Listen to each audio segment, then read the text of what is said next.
I give the floor now to the distinguished representative of Israel. Madam President, this conference and the endorsement of this so-called declaration are not a serious attempt at peacemaking. These are procedural tactics, a misuse of this assembly to force through by the back door what cannot stand at the negotiating table. Once again, we see externally drafted texts rushed forward without transparency or any debate in this assembly. This erodes the legitimacy and trust of the UN. This one-sided declaration will not be remembered as a step toward peace, only as another hollow gesture that weakens this assembly's credibility. This is not diplomacy. It is theater, a carefully staged performance for headlines, not for peace. It doesn't shorten the war, it prolongs it. It does not weaken Hamas, it rewards them. It does not advance negotiations, it undermines them. And so we must ask, who benefits? Not the hostages in Hamas captivity, not the people of Gaza, not those who pray for real peace. The only beneficiary is Hamas. Consider France's recent pledge of statehood. Hamas welcomed it, praising, and I quote, they called it the political and moral pressure it puts on Israel. When terrorists are the ones cheering you, you have to ask yourself what you are doing. Some members of this assembly treat this conference like a virtual reality game. You put on the headset and imagine peace is imminent, but it is only an illusion, entirely detached from reality. The reality is that Hamas still rules parts of Gaza, armed, entrenched, and vowing to strike again. To pretend otherwise is not diplomacy. It is delusion. You called in this so-called declaration for Hamas, and I quote, to end its rule in Gaza. Very nice, very impressive.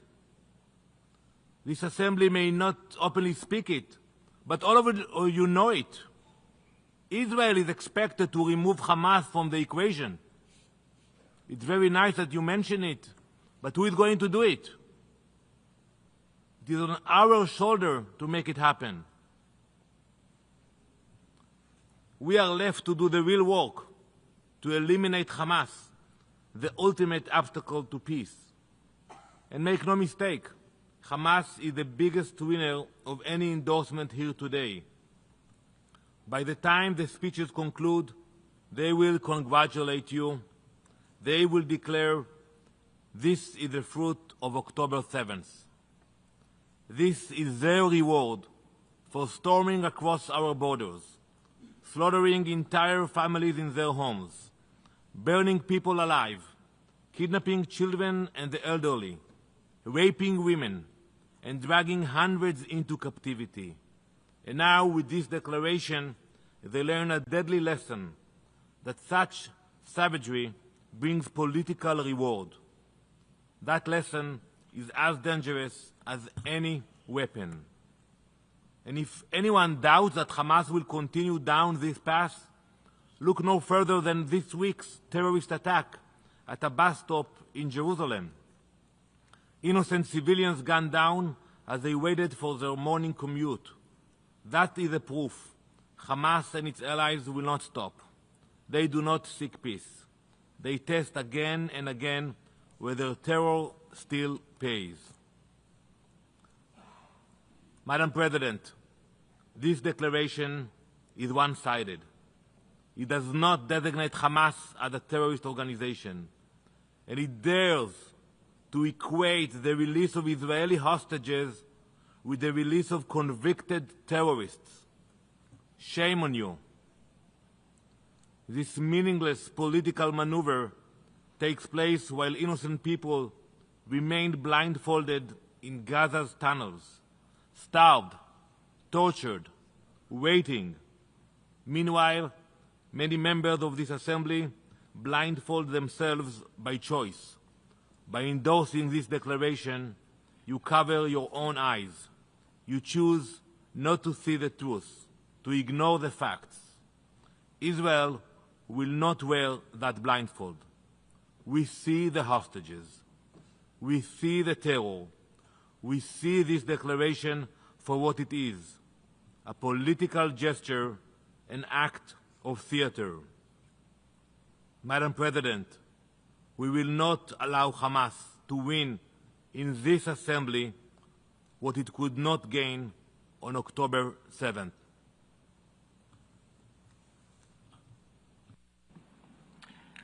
I thank the distinguished representative of Israel. In the name of God, the compassionate, the most merciful. Mr. President, honorable colleagues, as our world faces an unprecedented situation, the fundamental values we collectively uphold, including humanity, justice, and integrity, are under severe threat by an occupying power whose policies reflect systematic discrimination, territorial expansionism, and disregard for international humanitarian norms. After nearly 2 years of relentless military assault, the Palestinian people, especially in Gaza, are enduring mass killing, forced displacement, starvation, and the systematic destruction of civilian life and infrastructure in flagrant violation of international law. The devastation is not confined to Palestine alone. Israel's repeated aggressions against other countries further destabilize the region and threaten international peace and security. Decades of concessions, diplomatic overtures, and normalization attempts have failed to halt Israel's crimes and illegal occupation, instead emboldening it to intensify its expansionist, racist, and colonial policies. The systematic disregard for United Nations resolutions, shielded by repeated Security Council vetoes and sustained armed transfers, has demonstrated that current approaches, though presented as decisive, cannot achieve their stated objectives. A just and lasting solution will remain out of reach unless the international community adopts binding resolutions that address the root causes, ensure accountability, and uphold the inalienable rights of the Palestinian people. Madam President, I'm sorry, I said before, Mr. President. Madam President, the Islamic Republic of Iran has consistently called for an immediate and unconditional ceasefire in Gaza, unimpeded humanitarian access and reconstruction that fully respects the rights of the Palestinian people. Iran also recalls its unwavering support for the Palestinian people's steadfast resistance to occupation, foreign intervention, and apartheid policies. Iran affirms that lasting peace can only be achieved through ending the occupation and fully realizing the independence and sovereignty of the State of Palestine. This must be grounded in the genuine will of its original inhabitants, Muslims, Jews, and Christians alike, expressed through a free and inclusive referendum as proposed in document S/2019/862. In conclusion, Madam President, Iran believes that any viable solution must be based on recognizing the Palestinian people's inalienable right to self-determination, rejecting any form of marginalization or forced displacement, and ensuring the full and equal participation of every segment of Palestinian society in shaping the country's future.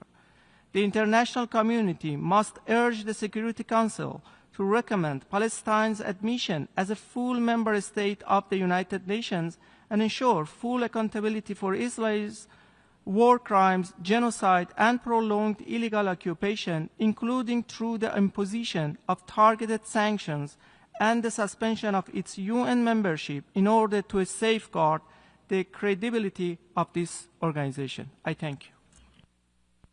I thank the representative of the Islamic Republic of Iran and give the floor now to Malaysia, followed by Pakistan and Algeria.